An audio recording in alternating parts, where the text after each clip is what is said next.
सगळ्या गोष्टी अनुकूल असताना सगळ्याचा त्याग केला. कशामुळे केला बघा, ऐका. त्याग करण्याच्या पाठीमागं कारण एकच होतं, काय? मला भगवंताची भेट झाली पाहिजे, मला भगवत प्राप्ती झाली पाहिजे, मला देवाचं दर्शन झालं पाहिजे, या करताच त्याग केलेला आहे. या करता सर्व संग परित्याग केला आणि राजा वनामध्ये निघून गेला. आणि आपल्या गुरुच्या आश्रमामध्ये राजा त्रिकाल संध्या करू लागला. त्रिकाल संध्या म्हणजे सकाळी एकदा स्नान करायचं, भगवंताचं पूजन करायचं, दुपारी एकदा स्नान करायचं, देवाचं पूजन करायचं, संध्याकाळी एकदा स्नान करून देवाचं पूजन करायचं. याला म्हणते त्रिकाल. 3 टाइम, सकाळ दुपार संध्याकाळ. इथं एकदाच आंघोळीचा कटाळा याला. 3 टाइम कशाची आंघोळ आहे? पण राजानं 3 टाइम चक्र नदीच्या प्रवाहामध्ये जायचं. चक्र नावाची नदी आहे आणि त्या नदीच्या प्रवाहामध्ये राजानं मधोमध जायचं, कमरे इतक्या पाण्यामध्ये.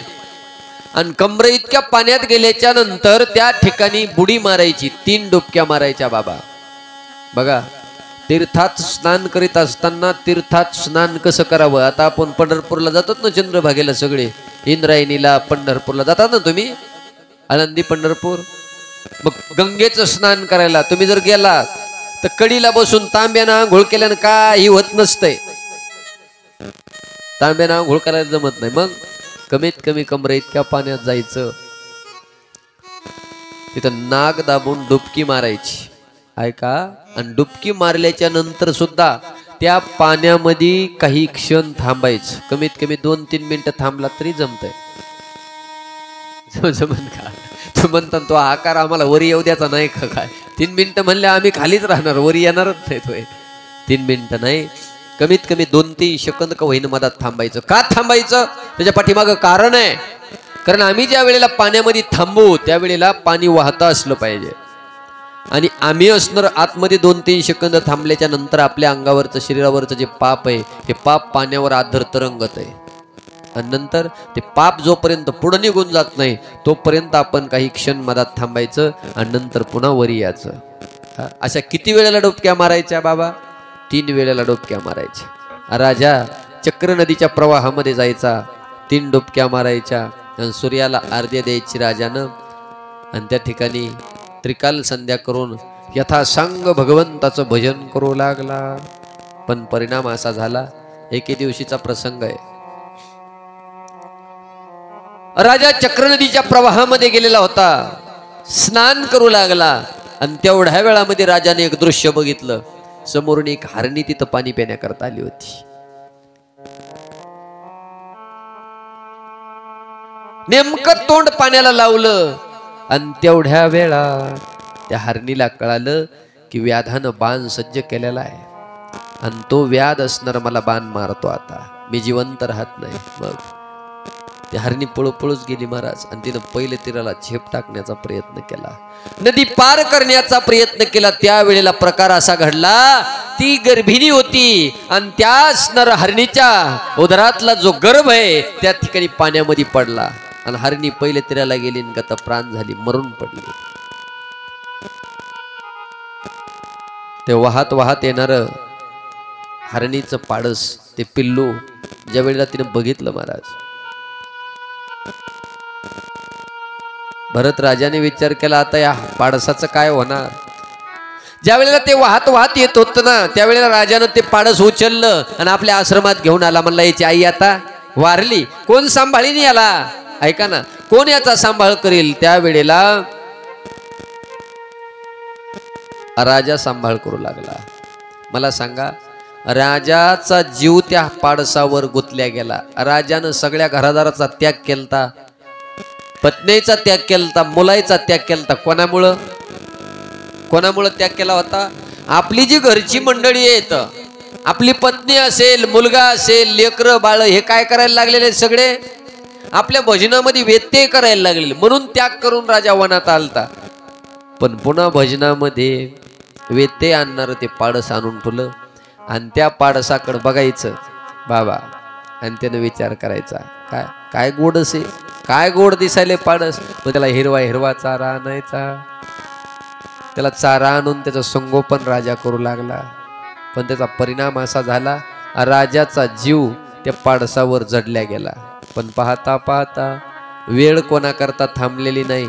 आयुष्य प्रत्येकाचं संपत चाललेलं आहे. तुमचं आमचं आयुष्य किती संपलेलं आहे आपल्याला माहित आहे का? आहे का नाही?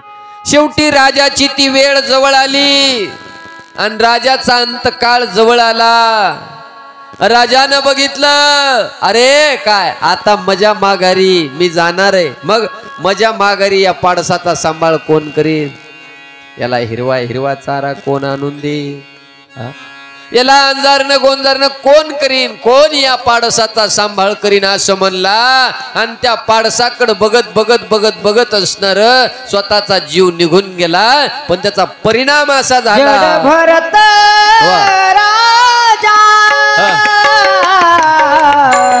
हरणी बागेला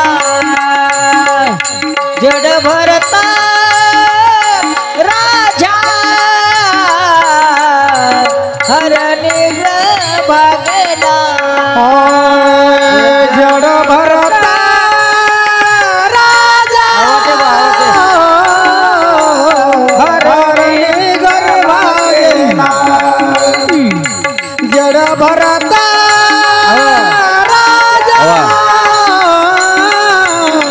हरणी गर्भागेला घालत घातला वासनेने घालत घातला वासने घातला वासनेने घालत घातला वासने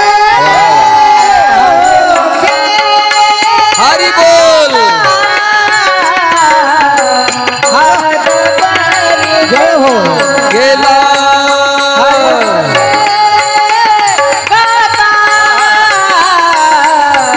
हर बरी चिंता हरी मुखे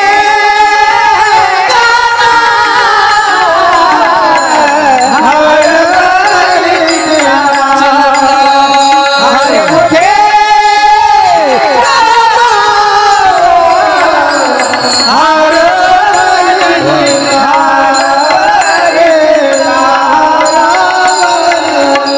शुकाचार्य म्हणतात, राजा ऐक, अंतकाळच्या टायमाला तुझी वासना कशात शिल्लक राहिली नाही पाहिजे. कशा करता? सावधता तुमच्या आमच्या करताय. अंतकाळच्या टायमाला आपलं असणार त्या ठिकाणी लक्ष विचलित झालं नाही पाहिजे. अंतकाळच्या टायमाला देवाचं असणार नामचिंतन आपल्या मुखाला आलं पाहिजे. नाहीतर अवघड होते महाराज. जसं भरत राजाचं झालंय. काय झालं? शेवटच्या टायमाला चिंतन त्या हरणाचं केलं आणि पुढचा जन्म राजाला असणारा हरणाचा घ्यावा लागला. जड भरत राजा हरणी गर्भा गेला घाला तो घातला वासना. फार वाईट आहे आई. याकरता अंतकाळच्या टायमाला देवाची मूर्ती आपल्या डोळ्यासमोर आली पाहिजे. देवाचं चिंतन आपल्या डोळ्यामध्ये आलं पाहिजे. जेव्हा देवाचं नामस्मरण आपल्या मुखामध्ये आलं पाहिजे. याच्याकरता कथा आहे, याच्याकरता कीर्तन आहे. उगच कथा ऐकायच्या नाही, उगच कीर्तन ऐकायचं नाही. कशा करता? नामचिंतन आहे. अंतकालेच मामेव स्मरणमुक्त कलेवरः. भगवंताचं नामस्मरण आपल्याला नामचिंतन शेवटच्या टायमाला आपल्या मुखाला आलं पाहिजे. याच्याकरता आतापासून सवय लावायची. कशा करता? उगच नाही. कारण शेवटच्या टायमाला जर वासना शिल्लक राहिली. एक ब्राह्मण होता महाराज, सदाचारी ब्राह्मण होता. शेवटचा काळ जवळ आला होता आणि त्याच्या शिष्यानं त्याला एक जोडा आणला होता. जोडा, ते पहिले जोडे होते ना, बाबाला माहित असेल, कर कर वाजणारे होते ते. आता नाही राहिले ते. ते जोडा आणला आणि तो जोडा असा देवळीमध्ये ठेवला होता. अंतकाळ जवळ आला होता. त्याने त्या जोड्याकडे बघितलं. अरे अरे अरे काय एवढा शिष्यानं माझ्या 8 तासानं मला जोडा घालण्याकरता आणला, पण माझ्या पायाला सुद्धा लावता आला.